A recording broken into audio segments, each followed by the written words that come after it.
지난 편에서 저희가 공개해드린 수리논술 티오표 확인하셨죠? 여러분의 전략대학은 정해보셨나요? 오늘은 거기서 합격까지 가는 길을 알려드리려고 합니다. 수정쌤, 수리논술 상담하다 보면 좀 많이 듣는 질문이 뭐세요? 저는 수리논술 언제부터 하는 게 좋을까요? 이 질문인 것 같아요. 네, 그리고 또 모의고사 중에서는 수학 성적이 제일 좋기는 한데 수리논술을 시작을 하는 게 과연 맞는 건지 잘 모르겠다. 그리고 기하나 확통까지는 아직 준비가 안 되어 있는데 이것까지 철저하게 준비를 해야 되냐? 이런 질문들을 정말 많이 하시죠. 지난 1편에 이어서 2편에서도 수리논술에 대한 현실적인 전략을 알려주실 에픽논술의 김대현 원장님 자리하셨습니다. 원장님, 2편에서 처음 원장님을 보시는 분들도 계실 테니 다시 한번 좀 소개 좀 해주세요. 저는 분당 에픽논술에서 수리논술 가르치고 있는 김대환 강사라고 합니다. 아까 1편에서도 소개했듯이 가천대의대 자문위원도 했었고요. 그리고 매년 메디컬부터 중위권 대학까지 다양하게 수리논술을 다 가르치고 있습니다. 방금 말씀하신 질문들이 저도 상담할 때 가장 많이 들어요. 언제 시작하면 되느냐.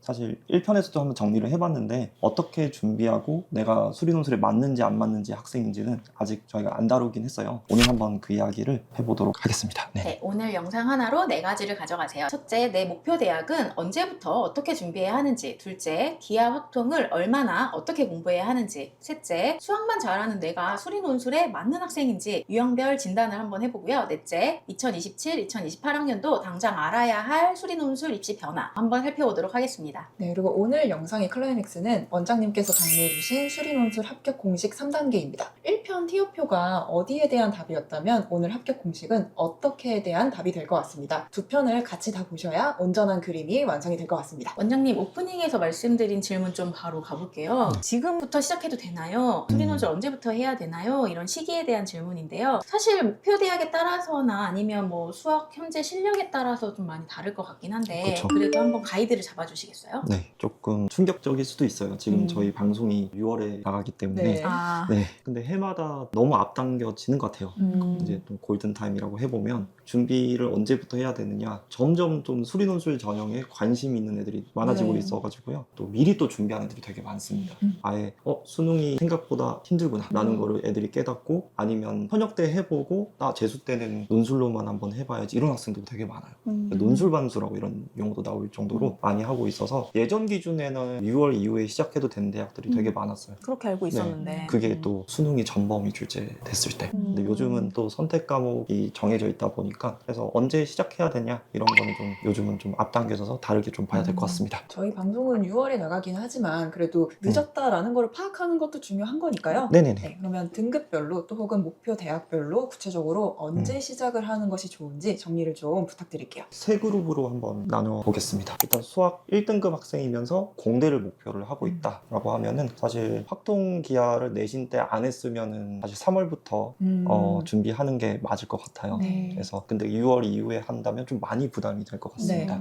그래서 준비 순서를 조금 나열해 보면, 연세대가 아무래도 이제 제일 많이 준비를 해야 되겠죠. 그다음에 한양대, 고려대, 이제 성균관대, 서강대, 중앙대, 일반형 뭐 이런 식으로 좀 나열을 해볼 수 있어요. 그다음 중위권 공대의 목표는 수학 한 2등급 라인이라고 보시면 되고, 보통 6월 평가원 전후로 아무래도 최저도 맞춰야 되고요, 여기 라인은. 그리고 확통 기하가 위에 있는 대학처럼 같이 포함되어 있지만 이게 난이도가 확실히 좀 단기간에 준비할 수 있는 대학들이 많습니다. 쭉 나열을 해보면 최저 없는 시립대가 가장 준비 기간이 많이 걸릴 것 같고요. 그다음에 뭐 경희대, 중앙대, 창의형, 그다음에 건동호, 이화여대 이 정도 수준이라고 보시면 될 것 같아요. 그다음 중위권 공대 같은 경우에 2, 3등급 라인이라고 봐도 되겠죠. 근데 여기에는 지금 확통론으로 경쟁자가 너무 많이 줄어서 언제든 빨리 시작을 하는 게 와. 올해 입시에 제일 특혜인 대학인 것 같아요. 준비 순서는 세종대가 많이 어렵기 때문에 제일 오래 걸릴 것 같고, 나머지 학교 단국대, 인하대, 아주대, 숭실대, 숙명대, 국민대 순인 것 같습니다. 네. 조금 늦었다고 하셨지만 그래도 아직 이 가능성이 가능성이 살아있다. 네네네. 그런 거죠.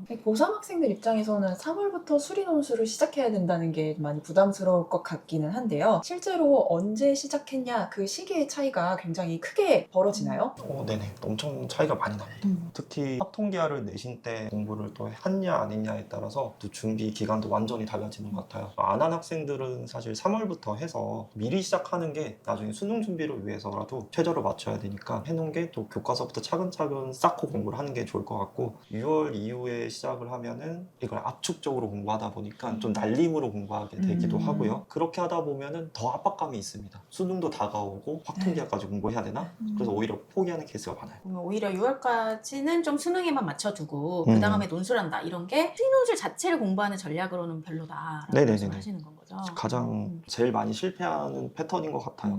재수생들이 되게 공감을 할 거예요. 작년 경우에 육모 끝나고 한번 해볼까? 이라고 하지만 육모 성적이 자기 생각만큼 또 안 나오거든요. 늘 그렇죠. 네. 목표는 목표일 뿐. 그래가지고 안 되고 그렇다고 해서 아예 논술에 올인하냐 가끔 있지만 또 그것도 쉽진 않습니다. 심리적으로 쉽지는 않을 것 같아요. 네네네. 네. 좀 결단을 빠르게 할수록 유리하죠. 네. 그럼 이제 수능과 논술 준비를 어떻게 밸런스 있게 병행을 하느냐가 굉장히 중요할 것 같은데 이 비율에 대한 조언도 좀 부탁드릴게요. 전체 10이라고 보면은 한 수능 7, 논술 3 정도로 가는 게 사실 현실적이에요. 논술을 그냥 무작정 핵심 두고 공부하는 거 되면은 최저 자체를 못 맞추는 경우도 보통 생기니까 네. 일단 수능이 먼저 베이스가 됐으면 좋겠습니다. 수리논술을 수능 공부에 좀 어느 정도 전념한 뒤에 좀 시작해도 되지 않을까 저도 사실 생각을 했었거든요. 근데 이제 말씀 들어보니까 시작을 미루면 그렇게 심리적으로 무너져서 아예 도전 자체를 안 하게 될 가능성도 있는 건 거니까 수리논술이라는 카드를 노리고 싶다면 가급적 시작을 좀 빨리 하는 것이 골든타임이다 네네네. 라고 말씀하신 거고 특히나 골든타임이 요즘 앞당겨지고 있다 네네네. 라고 이제 지적해 주시는 건 거네요. 네, 원장님 다음 질문으로 넘어가 볼게요. 이제 이 질문도 정말 많이 받거든요. 우리 아이가 기하를 학교에서 안 배웠는데 이제 수리논술 대비는 좀 어떻게 하는 게 좋을까요? 아니면 뭐 기하 나오는 학교는 안 써야 되나요? 뭐 이렇게 말씀 많이 하시거든요.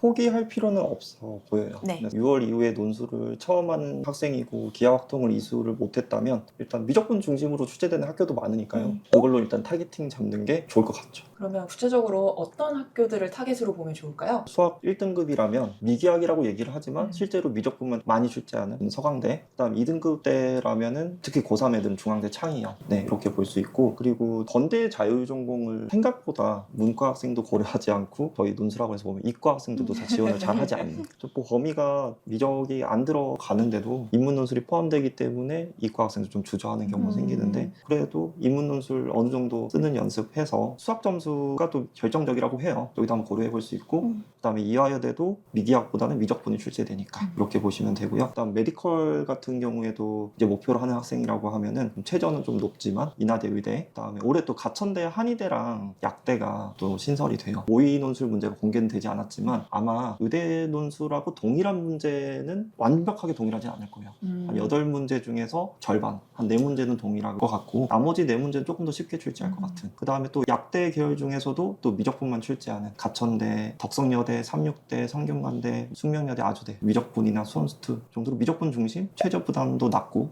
괜찮은 학교들이 있습니다. 수리논술의 이 시험 범위 관련된 내용은 핵심 전략적인 내용이어서 저희가 1편에서도 되게 자세하게 다뤘었잖아요. 이 시험 범위와 관련된 전략은 1편 다시 한번 확인하시는 것도 좋을 것 같습니다. 네네. 근데 지금 말씀하신 거 보면 이제 결국 기하 확통을 안 했다고 뭐 완전 불가능한 건 아니고 또 네네. 이제 단기간으로 커버 가능한 대학들도 있는 거네요. 네네. 단기간에 또 확통기하가 출제가 또 되는 학교들 위주로 보면은 출제는 하지만 그렇게 크진 않은, 아니면 난이도가 어렵지 않은 학교들을 좀 나열을 해볼 수 있어요. 그래서 먼저 메디컬 같은 경우에는 가톨릭대 메디컬, 여기가 미화기예요. 미적분 선택자들이 확통 들어가니까 좀 어렵겠거니라고 생각을 하겠지만 확통 주제도 어려운 주제를 내지는 않습니다. 그 기출문제 보면은 충분히 대응할 수 있는 출제 이렇게 나오고 있고요. 건동홍 요 라인들, 지금 아까도 이제 수의대 같은 경우에는, 아니면 동국대, 약대 같은 경우에 자연이랑 아예 공통 문제고요. 확통 기하가 되게 쉽게 출제됩니다. 단기간에 조금 공부를 해볼 수 있고요. 그 다음에 3등급 라인에서 광운대가 최저가 없는데 미화기예요. 어떻게 보면 확통도 들어갔다고 해서 미적분 선택자들이 이를 또 안 쓰는 경우도 생기거든요. 그럴 것 같았어요. 네네. 그리고 근데 소문항이 하나밖에 안 나와요. 네. 그래서 이것도 좀 단기간에 좀 해볼 수 있는 그런 난이도로 출제되고 있으니까 오히려 남들이 안 하는 거 해보려고 하면 좋을 것 같아요. 네네. 그러면 여름방학에 기하나 확통을 단기간에 좀 집중해서 공부를 하려면 어떻게 접근하는 것이 효율적일까요? 앞서서 이제 단기간에 이렇게 뭔가 해볼 수 있다라고 하지만, 근데 어떤 공부든 단기간에 하면은 다 날림이 됩니다. 네. 그래서 신규로 들어오는 학생들한테도 제가 얘기를 하는데요. 한 번에 일주일 안에 좀 끝내겠다 이런 거는 생각을 버리는 게 조금 중요할 것 같아요. 부담도 되고요.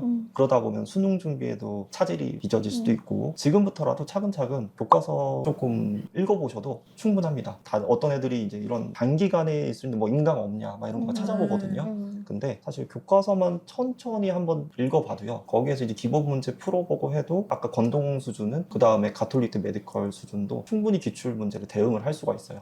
그리고 거기에다가 문제 더 풀고 싶다? 그럼 수능 특강 같은 경우에도 수능 특강을 생각보다 대학교들이 많이 참고해요. 논술 출제할 때 교과서를 구하진 않고요. 수능 특강 같은 경우에는 문제가 나와 있으니까 애들이 이런 걸 보고 하는구나 라고 해서 참고를 많이 해요. 특히 레벨 3는 좀 어려우니까 레벨 1, 2 수준으로 한번 기초 다지고 준비하면 좋을 것 같아요. 그러면 이제 정리를 해보면 기하 확통을 못했다고 포기하고 수리 논술을 안 하고 하는 게 아니라 지원 대학을 먼저 정하고 또 전략에 맞게 공부를 해야 되는 거네요. 정확합니다. 사실 수리 논술 전체 전략의 핵심일 것 같아요. 모든 걸 한 번에 준비를 하려면 많이 힘들어요. 내가 맞는 목표를 한번 정해보고 그 목표에 필요한 것만 좀 집중적으로 효율적으로 공부하면 좋을 것 같습니다. 네, 원장님 수학은 1, 2등급인데 이제 국어 영어는 좀 많이 약한 학생들이 저는 뭐 수학은 좀 강점이니까 수리 논술 해볼까요? 뭐 이런 질문 하는데 저는 사실 유난히 수학만 좋은 학생이면 그래도 적극적으로 권하는 편이긴 하거든요. 실제 상담하실 땐 어떻게 이제 접근하시나요? 영어 실력은 사실 수리 논술에 직접적으로 이렇게 연결되는 건 아닌 것 같아요. 네. 근데 대신 최저 맞출 때는 중요하죠. 그렇죠. 네네. 국어 능력이 조금 지나치게 떨어지는 학생들이 있어요.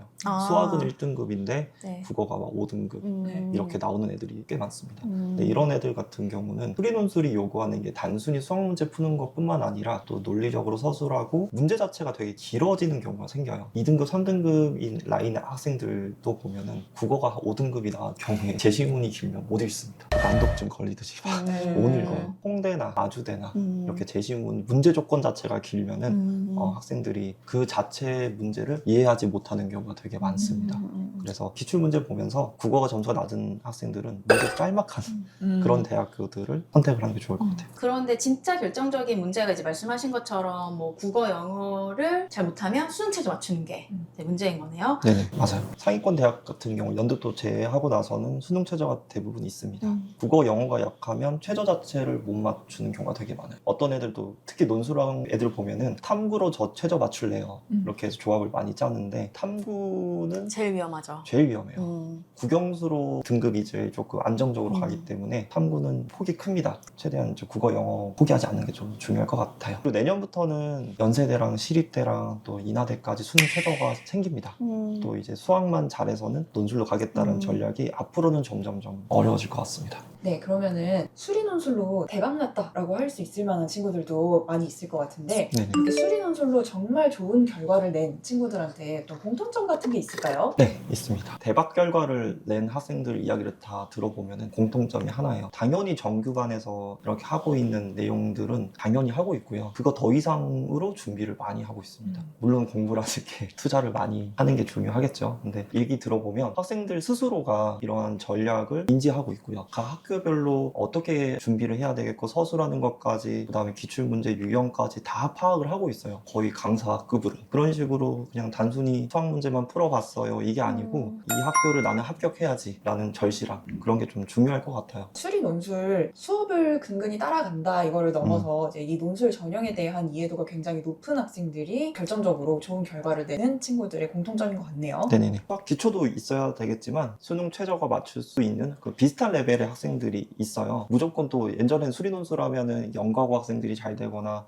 아니면 우리 반에 수학 제일 잘하는 애들 쟤만 수리 논술로 가는 거야 라고 생각을 할 수 있지만 사실 원서 지원하는 걸 보면은 예전처럼 1등급 학생들이 아주대를 쓰거나 이런 경우가 있었어요 예전에는. 근데 요즘은 그러진 않아요. 등급별로 좀 지원하는 대학들이 갈리기 때문에 비슷한 수학 실력을 가진 학생들이 전략을 어떻게 준비하는지가 중요할 것 같아요. 논술 전형이 워낙 그렇다 보니까 운적인 요소가 꽤 많이 작용할 것이다 네네네. 사실 생각을 했는데 네네. 골든 타임을 설명해 주신 부분도 그렇고 결국은 수리 논술도 시험이니까 네네네. 이 시험 공부를 이 전략에 맞춰서 열심히 한 아이가 네네네. 결국 대박을 난다 이렇게 말씀을 해주신 것 같아요. 네네네. 네. 원장님 이번 질문은 제가 가장 현실적인 질문이라고 느끼는 질문인데 반대로 수리 논술을 좀 신중하게 생각해야 하는 학생은 좀 어떤 케이스일까요? 그러니까 사실 수리 논술 강사님한테 이런 질문을 드리는 게 불편할 수도 있지만 네네네. 그래도 솔직하게 말씀을 해주시자면 네네네. 네. 수리 논술 수업 들으러 왔을 때 좀 많아요. 처음에 시작을 해보려고 했지만 얘기를 해보면 얘는 안 맞는 케이스인 것 같아요. 근데 저 같은 경우는 좀 얘기를 해주는 편이에요. 사실 수시라는 게 대학만 가도 성공이거든요. 근데 이거를 그 폭이 되게 크게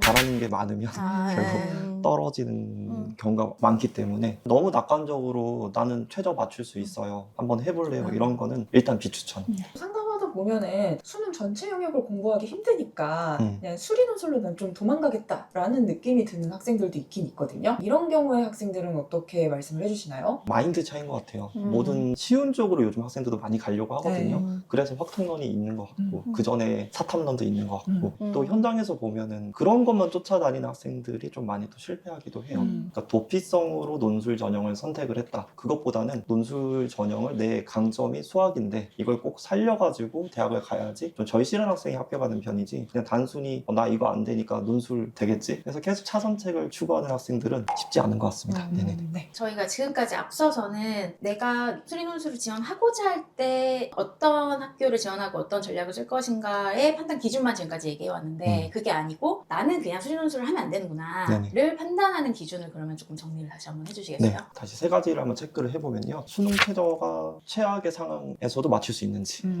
성적 대비 논술 목표 대학이 너무 갭 차이가 클 때. 높지 않은 거, 수능 준비를 줄이지 않고 논술을 병행할 시간이 실제로 있느냐. 사실 논술 준비를 또 얼마나 해야 돼 이렇게 많이 물어보거든요. 저는 수능 준비를 줄여라고는 하지는 않아요. 그래서 수능 준비를 최대한 하면서 짜투리 시간 활용해가지고 본인들이 좀 쉬잖아요. 유튜브를 보거나 이런 시간을 줄여가지고 논술 공부를 해서 그런 식으로 같이 수능이랑 같이 가는 게 좋을 것 같습니다. 네. 본격적으로 수리 논술을 시작하기 전에 본인의 역량을 잘 파악을 하고 객관적인 조언을 구해보는 것도 중요할 것 같습니다. 그렇습니다. 저도 학생들 왔을 때 먼저 이런 세 가지를 조금 먼저 확인을 하고요. 그리고 그런 의지가 있어도 꼰도 안 맞으면 솔직하게 또 얘기를 하는 편입니다. 그게 또 학생들한테는 도움이 더 되니까요. 원장님 좀 다른 질문을 또 드리면 이제 재수생 반수생에 대한 이야기인데 요즘에 워낙 재수생 반수생은 자연계열 학생들이 좀 대다수이기도 하고요. 그쵸. 그렇죠? 그리고 워낙 재수생 반수생 학생들은 뭐 어쨌든 수시보다는 좀 더 정시에 좀 집중하는 부분이 있다 보니까 네네. 수시 카드로는 논술을 많이 생각할 것 같아서 네네. 준비하는 학생들이 꽤 많을 것 같긴 하거든요. 네네. 실제 비율은 어떻게 되고 또 이 학생들의 전략은 좀 어때야 되는지 한번 좀 말씀해 주시겠어요? 논술 학원이라서 현역 중심이 많아요. 왜냐하면 재수하는 학생들이 혼자 독학 재수 이렇게 하기도 하지만 일단 학원을 좀 다니고 있고 재수 학원에서 자체가 논술 프로그램이 있기 때문에 맞아요. 그래서 현역들이 조금 많지만 한 20% 정도가 있습니다. 이 20%는 수능보다는 논술 반수 생각을 하고 네. 논술에 별시라는 생각을 가지고 있기 때문에 확실히 좀 유리한 것 같아요. 사실 반수하기에는 논술이 무난할 것 같긴 해요. 수능보다는. 맞습니다. 네. 수능 준비가 보통 고3 때 어머님들이 보고 있으면 우리 애가 여름방학 이후에 잘하고 있겠지라고 생각하지만 그렇지 않은 경우가 네. 훨씬 더 그때 많이 고3들이 많아요. 지쳐가지고 맞아요. 네, 오히려 6평까지 열심히 달렸다가 정말 중요한 여름방학 이후에 약간 아니, 오히려 느슨해지는 맞아요. 학생들 많죠. 그리고 또 보면은 재수생들이 수시를 카드를 안 챙겼는데 옆에 친구들이 쓴다고 하면 그리고 또 그게 성공한 케이스들을 보니까 수시로 가는 게 되게 또 좋아 보이기도 하고 그러면 이번에 재수를 하게 되면은 그런 경험치가 있는 것 같아요. 나는 이번에는 수시 6장을 꼭 놓치지 않아야지 또 이렇게 생각을 하는 것 같아요. 그러면 현역 때도 논술을 준비했던 재수생들은 조금 더 유리하다라고 보시는 건가요? 네, 유리하죠. 유리함을 잘 못 살리는 케이스가 좀 있습니다. 유리한 건 확실해요. 그래서 이거를 감각을 놓치지 않고 1월부터 꾸준히 조금 준비를 하고 현역 때 내가 기출 문제를 이제 한번 봤을 거 아니에요. 그래서 1월부터 다시 이제 학교별로 전략을 또 세우고 이런 학생들은 되게 유리한데 안 그런 경우가 되게 많아요. 한번 나는 해봤으니까 수능으로 한번 좀 집중해서 해봐야지. 그래서 하다 보면 금방 6월 되거든요. 네. 6월 이후에 아니면 한 8, 9월에 원서 쓸 때쯤부터 한번 해볼까? 이러면 또 다시 감각도 잃고 작년 수준보다 더 떨어지는 경우도 생겨서 그런 거 좀 잘 살리려면은 좀 미리 다시 시작하는 게 좋을 것 같아요. 네네. 네. 그럼 공부 방식은 뭐 재수생, 반수생이라고 뭐 좀 다른 접근이 있을까라는 생각은 드는데 그래도 네네. 좀 조언을 해주시면 어떤 게 있을까요? 아무래도 학사 일정이 없기 때문에 시간 여유가 있죠. 대신 일주일에 너무 몰아서 하는 건 추천하지 않아요. 고3 현역들한테도 제가 계속 얘기를 하거든요. 근데 반수생은 너무 쉽지 않네요. 네네. 매일 조금씩 이게 또 꾸준히 쌓아가는 게 중요할 것 같아요. 그래서 계속 매일 보고 있어야 감각이 또 유지가 되고 제일 또 강조하는 거는 여름방학 7, 8월에 일단 학교를 안 다니고 있으니까 이때는 공부할 수 있는 여력을 다 해야 될 것 같아요. 그쵸. 네네. 기출을 보통 학원 커리큘럼 따라가지 말고 스스로 한번 뽑아서 기출 5개년 다 한번 풀어보고 또 학교별로 보면 채점 기준 다 있거든요. 대학별 특징. 요즘은 또 이렇게 저희 유튜브처럼 학교별로 특징을 잘 설명해 주기도 하니까 이런 거 잘 찾아봐서 정리를 해두는 게 좋을 것 같습니다. 현역 학생들한테도 동일하게 유효한 말씀이시겠죠? 그렇죠. 꾸준히 기출 분석하고 전략을 세우는 게 제일 중요한 것 같아요. 근데 아무리 수학 실력이 좋아도 시험장 가면 서술형 시험이라서 정말 떨립니다. 그냥 OMR 카드로 찍는 거하고 다르게 내가 무슨 말을 쓰고 있는지도 모르고 평상시에 계속 그 감각을 유지하는 게 좋을 것 같습니다. 네. 이제 다뤄볼 거는 수리논술 변화에 대한 이야기인데요. 이제 저희가 컨설턴트로서 올해 학부모님들 상담할 때 짚어드리는 포인트들은 사실 이런 부분일 것 같긴 하거든요. 수리논술 전문가 입장에서 올해 가장 중요한 포인트를 한번 정리해 주시겠어요? 네네. 첫 번째 포인트는 중앙대 창의형 논술 신설인 것 같아요. 시험 범위 확인을 하셔야 됩니다. 창의형 자연 계열은 미적분만 출제가 되고요. 그다음에 최저 당연히 없고, 그다음 메디컬 계열 같은 경우에는 미적분하고 기하 이렇게 같이 출제를 하고 있습니다. 당초에는 또 미기학 다 나온 줄 알았는데 범위를 줄여주고 있고요. 나중에 이제 최저가 있는 일반형 같은 경우에는 자연 계열은 미적 확통, 작년에 이제 기하 같은 경우에도 출제를 했더니 다 같이 어려워하니까 출제를 안 하는 것 같아요. 뭐 메디컬 같은 경우에는 미기학 다 출제를 하고 있고. 메디컬 학생들한테도 수능체제가 없으니까 수능체제 없다고 붙는 게 쉬운 건 아니겠지만 그쵸. 그래도 수능체제 준비 자체가 어려운 학생들인데 메디컬 좀 수리 논술을 쓰고 싶다 하는 학생들에게는 그래도 기회가 될 수 있는 전형이네요. 메디컬 계열은 좀 수능 최저가 대부분 당연히 높게 잡혀 있어요. 기대를 생각을 하거나 약대를 생각을 하면은 사실 수능에서 그 정도는 당연히 맞추는 학생들이 준비를 하는 게 맞을 것 같아요. 근데 맞춘다고 목표를 잡았지만 최저를 못 맞추는 경우도 되게 많아요. 수능 최저 없이 도전해볼 수 있는 창의형 의학 계열은 전략적으로 써볼 만한 것 같습니다. 홍익대 같은 경우에는 올해 또 3합 8에서 2합 5로 대폭 완화가 됐는데요. 작년까지만 하더라도 수시 납치 걱정 때문에 지원 꺼려하는 학생들도 맞아요. 있었고, 그다음에 최저가 이 정도면 올해는 부담이 되게 많이 줄어요. 줄었죠. 2합 보면은 되게 많이 줄입니다. 근데 또 최저 완화로 단순히 또 경쟁률이 높겠지라고 생각을 할 수 있는데요. 여러 또 보면은 상황이 시립대랑 시험 일정이 겹치기도 하고 2, 3등급 라인이 확통론으로 많이 가주기 때문에 또 확통론 하나 학생들이 홍익대 미적분이요. 계산형이거든요. 증명 이런 게 필요 없어요. 계산형도 확통 선택자라면 부담스럽습니다. 단순히 내신 미적으로 했던 걸로는 쉽지 않을 커버가 거고요. 쉽지 않아서. 쉽지 않을 거고요. 대신에 반면 미적 선택자라면 확통기하가 또 난이도가 여름방학 단기간에 조금 커버할 수 있는 수준이라서 좀 2, 3등급 학생이라면 당연히 좀 고려를 해보면 좋은 학교인 것 같아요. 네, 저도 올해 홍익대의 변화가 어떻게 작용될지 혹시 궁금했었는데 올해도 역시 홍대의 수리 논술은 적극적으로 좀 권할 만한 학교인 것 같네요. 다른 대학들의 주요 변화도 좀 간단하게 좀 설명해 주실 수 있을까요? 아주대 의대 같은 경우에 사실 생각보다 메디컬에 쓸 수 있는 게 많습니다. 10명에서 20명으로 증가를 했어요. 20명 뽑는 거면 되게 많이 뽑는 거예요. 이 중에서 또 하나가 과학 선택자들이 잘 없거든요. 의학 논술을 출제를 하는데 생명과학 원범위뿐만 아니라 투범위에서 되게 어렵게 출제를 하고 있습니다. 대신 수학 논술이 50, 과학 논술 50, 그리고 수학 논술이 미적분이 나오는데 단기간에 좀 준비해 볼 수 있는 뻔한 좀 계산형이고요. 대신 이건 다 맞춰야 돼요. 거의 다 맞춘다는 생각으로 하고, 그 다음에 과학 논술에 좀 뭔가 절반 이상 맞춰야 되는, 대부분 최상위권층들도 사탐을 많이 하는 경우가 있어서요. 그쵸. 네, 그래서 그럼에도 난 생명과학 2를 하고 있다? 그리고 최저를 맞출 수 있다? 또 20명이다? 너무 좋은 전형인 것 같습니다. 많이 뽑긴 하네요. 네네네. 20명이면 진짜 많이 뽑아요. 보통 한 자릿수로 그렇죠. 뽑으니까요. 네. 가천대 한의대랑 약대 논술 전형 신설도 저희가 또 체크를 한번 해봐야 되겠죠. 범위는 아마도 미적분 범위로 낸다고 하니까요. 그리고 최저도 목표로 하는 학생들한테는 되게 괜찮습니다. 한의대가 2합이 보통 수리 논술 하면은 1등급 맞추고 영어 같은 경우 영어 1등급 포함돼요? 맞추면 네네. 그래서 2합이 맞추면 되고, 약대도 3합 보니까 상당히 최저 부담이 낮습니다. 논술 준비가 거의 안 됐다라고 하면은 이런 학생들은 한번 수시 카드에서 써보는 게 좀 추천드립니다. 부산대가 올해 비수도권 학생들도 지원 가능. 나는 비수도권에서도 메디컬 가는 게 라이센스만 필요해라고 하면은 한번 체크를 해보는 게. 그리고 예전에는 또 대치에서도 많이 준비했는데 요즘은 내려가는 걸 애들이 싫어합니다. 워낙 연습을 하는 거 네. 심해서. 그래서 커트라인이 되게 낮습니다. 합격 컷이 낮기 때문에 좀 고려를 해보시면 좋고, 그다음에 고려대 세종 같은 경우에 미기학이 다 출제가 되고요. 기하가 어렵게 출제됐어요. 근데 그걸 출제 안 한다고 합니다. 그리고 인원도 6명에서 10명으로 증원을 했고, 이제 시험 일정을 보면은 고려대 세종 약대 시험 치는 기간에 경북대, 부산대, 중앙대 다 같이 겹치기 때문에 경쟁률 또한 낮아서 시험 문제도 쉽고 되게 유리할 것 같아요. 고려해보면. 네네. 원장님, 이번에는 2028학년도의 변화도 간략하게 말씀을 해주시면 좋을 것 같아요. 지금 고2 학생들한테 해당되는 내용이잖아요. 네네네. 28학년도가 수능뿐만 아니라 논술도 조금 많이 변화가 있습니다. 첫 번째는 연대가 수능 최저 신설. 영어는 따로예요.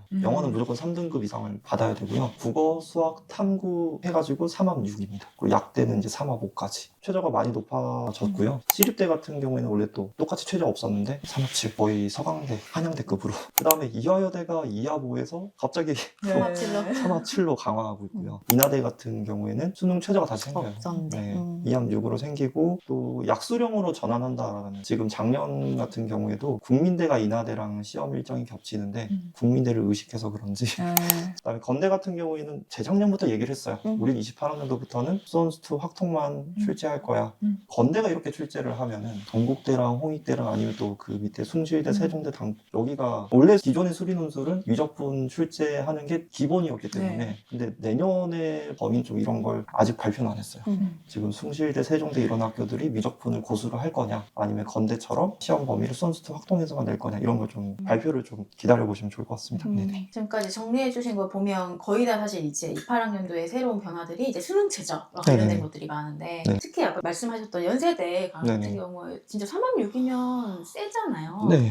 수능 최저가 연대가 생기면 사실 지원자풀이 많이 바뀔 것 같긴 하거든요. 저희가 뭐 1편에서도 이야기를 했지만 연대 수리 논술이 워낙 어렵고 네네. 그쵸? 뭐 일반고 학생들이 사실 접근하기 좀 쉽지 않은 난이도다 보니까 합격자들 좀 다수가 다른 학교에 비해서는 연가고 학생들이 지원자도 많고 합격자도 많았는데 사실 영재고 과학고 학생들은 실제로 수능 준비가 학교 안에서 쉽지 않아서 어려워서 3학 6이면 맞출 수 있는 친구 많지 않아서 네네. 이렇게 되면 반대로 일반고 학생들에게 호재가 되지 않을까. 그쵸. 내년에는 28학년도에는 아마 거의 고려대급으로 최저를 높였기 때문에 고대가 거의 일반교과 학생들이 많습니다. 최저가 4.8로 높기 때문에. 그래서 연대도 일반교과 학생들 오히려 더 좋을 것 같아요. 반면에 원서를 쓸 때 연대가 높은 과랑 낮은 과랑 점수 차이가 있기 때문에 이게 높은 과 같은 경우에도 추합이 잘 돌아서, 근데 고대처럼 이제 추합이 잘 안 돌 거예요. 추합이 많이 안 돈다는 것도 이제 전형을 선택을 할 때는 굉장히 중요한 포인트잖아요. 네네네. 그래서 결국 수리논술 최상위권 안에서도 최추합을 목표로 해야만 하는 그런 맞습니다. 구조가 되겠네요. 네네네. 고위 논술도 준비하는 학생이라면 일단 내신 무조건 진짜 잘 챙겨야 되고요. 이제 최저 준비도 당연히 챙겨야 되는, 그러니까 수능이 범위가 줄어들었어도 당연히 챙겨야 되는 그런 전형인 것 같아요. 논술 역시 고위 학생들 입장에서는 28학년도부터는 전형에 대한 변화가 너무너무 커서 최저 전략이나 수리 논술을 어떻게 지원할지 이런 지원 전략도 고3이랑은 다르게 완전히 접근을 해야 될 것 같습니다. 네네네. 저의 개인적인 사견이긴 한데 네네. 28학년도에 저희가 컨설턴트를 하고 있지만 네네. 이제 교과나 학종이나 너무 기준치도 없고 지금 현재 대입이 너무 이제 변화가 네네네. 많아서 쉽지 않아가지고 네네. 예측하기가 어떻게 보면 차라리 논술의 예측력이 그러니까 예전보다 차라리 알고 준비하고 할 수 있는 네네네네. 전형 아닐까 싶은 마음도 있긴 하거든요. 네네네. 그래서 수능 범위가 줄어들어서 준비가 좀 더 편해졌으니까 그거에 대한 공부하는 양을 이제 내신에 또는 논술까지 다 골고루 챙겨야 될 것 같아요. 어느 것에 다 몰두하는 것보다는. 자, 오늘 마지막이자 클라이맥스입니다. 이제 원장님께서 정리하신 수리논술 합격 공식을 지금까지 수업에서 학생들한테 강조하시는 핵심 포인트라고 좀 하셨는데 좀 공개해 주시겠어요? 일단 첫 번째, 수능 최저는 항상 객관화하고 학교 라인을 너무 높게 잡지도 말고 학교 라인을 먼저 확정을 하고 준비를 하면 좋을 것 같아요. 그래야 저희가 이제 준비를 할 때도 확통기하도 그렇고 너무 또 과하게 준비할 필요도 없는 학교들도 있거든요. 그 다음에 정규반 수업을 듣고 있는 학생이라면 그건 당연히 준비하는 거고, 아니면 혼자서 공부하는 학생들이라도 그냥 기출문제 풀어 공부를 끝나지 말고 정말 분석을 하셔야 됩니다. 학교별로 원하는 답안지 양식이 어떻게 서술해져야 되는지, 문제별로 난이도가 어렵게 출제되면은 내가 어떻게 대응을 해야 되는지 전략을 세워야 될 것 같고요. 계속 얘기하지만 단순히 서술형의 수학 시험은 아닙니다. 정말 어떤 학교는 답을 구하는 게 중요한 학교일 수도 있어요. 나는 맨날 열심히 자세히 쓰는 게 재밌어, 이런 학생도 있거든요. 근데 그거를 답을 구하는 게 중요한 학교들, 대표적으로 근데 고대 같은 경우에는 가천대 메디컬이나 이런 학교들도 답을 빨리 구해야 돼요. 그런 경우에 열심히 설명하고 있으면 좋지 않은 전략인 것 같고, 학교마다 전략을 세부적으로 가지고 있는 게 중요할 것 같습니다. 합격의 차원에서 로또인 게 맞긴 하지만 네네. 그래도 논술도 시험이고 하나의 전형이니 저희가 이제 전략과 준비의 방향성이 중요하다는 이야기를 강조해서 계속 해주시고 계신 거네요. 항상 비슷한 수학 실력을 가진 학생들 사이에서 보면은 최종적으로는 제일 중요한 전략인 것 같아요. 현장에서 제가 오랫동안 봐온 결론인 것 같습니다. 네. 네, 먼저 수리논술 자가진단 체크리스트를 준비를 했습니다. 네, 이 체크리스트를 보시고 본인 상황에 맞는지 체크를 꼭 해보세요.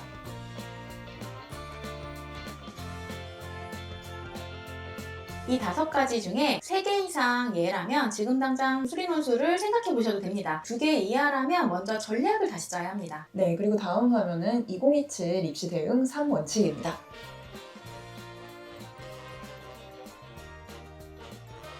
체크리스트를 다 따져보고요. 이제 전략집을 한번 보시면 학교별로 시험 일정, 과별로도 시험 일정이 다르기 때문에 그런 것까지 좀 담겨져 있습니다. 각 대학별로 시험 범위라든지 시험 특징들 이러한 것들도 간략하게 있고요. 수능 최저 맞출 때 과탐 선택해야 되는 학교들 또 그런 것까지 등등 좀 세부적인 요소들이 다 담겨져 있습니다. 영상을 보시고요. 이런 거 다 체크해 보시고 자료집까지 챙겨 보신다면 이번 올해 수리논술 준비하는데 합격하는데 많은 도움이 될 것 같습니다. 저희가 오늘 수리논술 컨텐츠를 준비하면서 전형이 이렇다 이런 걸 설명하는 수준이 아니고 정말 부모님들께서 학생분들께서 궁금하실 내용들을 많이 질문을 던지고 좋은 답변을 많이 받았으니 꼭 1편부터 다시 한번 시청하셔서 참고하시면 좋을 것 같고요. 말씀하신 전략 자료집은 저희 영상 밑에 더보기 설명란에 링크를 클릭하셔서 신청을 하시면 메일로 발송을 해드릴 테니 이제 많이 받아가시면 좋을 것 같습니다. 원장님 오늘 너무 긴 시간 네. 답변 주셔가지고 너무 감사하고요. 저희한테 네네. 너무 도움이 많이 됐고요. 네네. 네, 학부모님들이랑 학생분들 수리논술 준비하시는 분들한테도 정말 도움이 많이 됐을 것 같아요.